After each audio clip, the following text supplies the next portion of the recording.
Ah, the Western genre. A genre that can bring you such brilliant and amazing movies as The Good, the Bad, and the Ugly, Django Unchained, 3:10 to Yuma. You know what, even Back to the Future 3. You know, you can get a lot of great things. True Grit is another one. And it can also give you things like The Lone Ranger, Wild Wild West.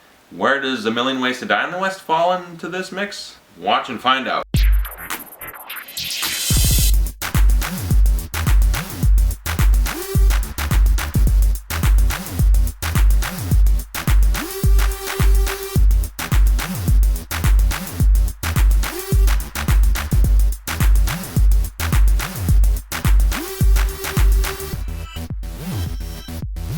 A Million Ways to Die in the West is written and directed by Seth MacFarlane, also starring Seth MacFarlane, but this time, unlike Ted, he's not a teddy bear, and no, he's not Peter Griffin, Stewie Griffin, Brian, Quagmire, no one from Family Guy. He is acting.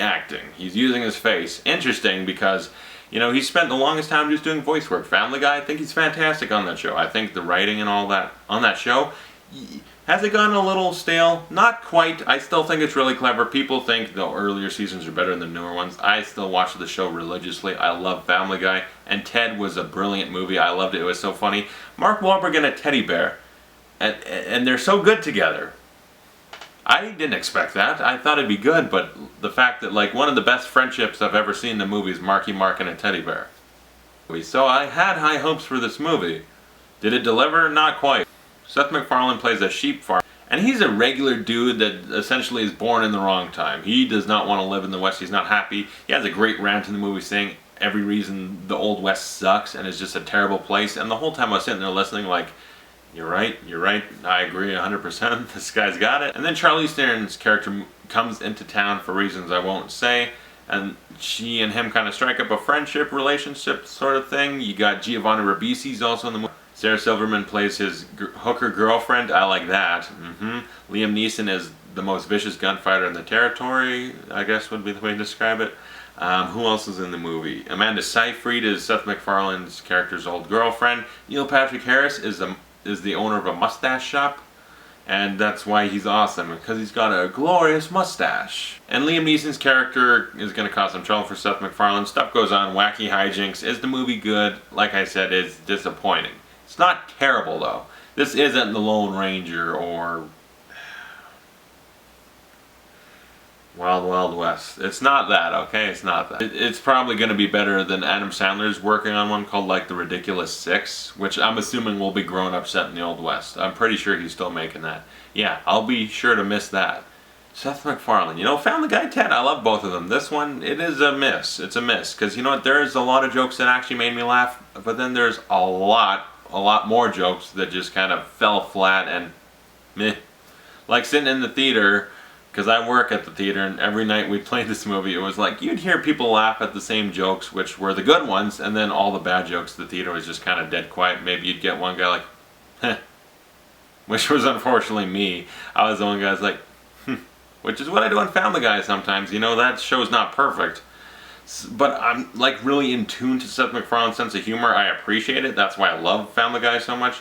But this one, it felt like he was just throwing everything at you, and a lot of it was just dropping flat. There's a lot of sophomoric humor. You know, Adam Sandler got pissed on by a deer in Grown Ups 2, and Seth MacFarlane has a similar thing in this with a sheep, and I was like, come on, you're so much funnier than Adam Sandler, but you're doing the same joke he did?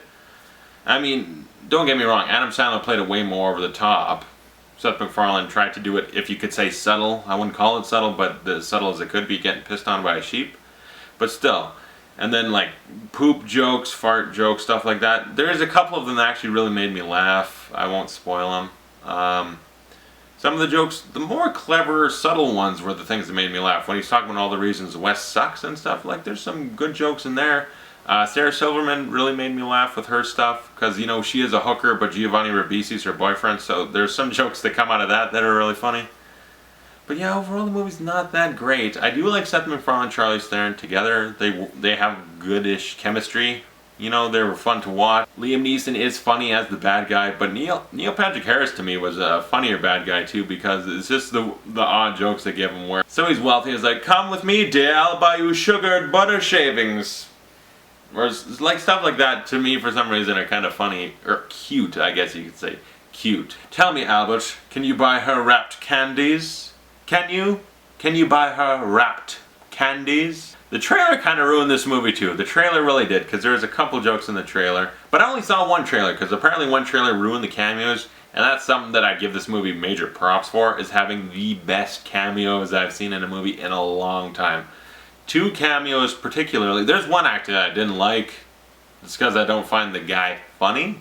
But there's 2 cameos from people that were in Western movies in the past. One was more recent, and one was kind of an older one.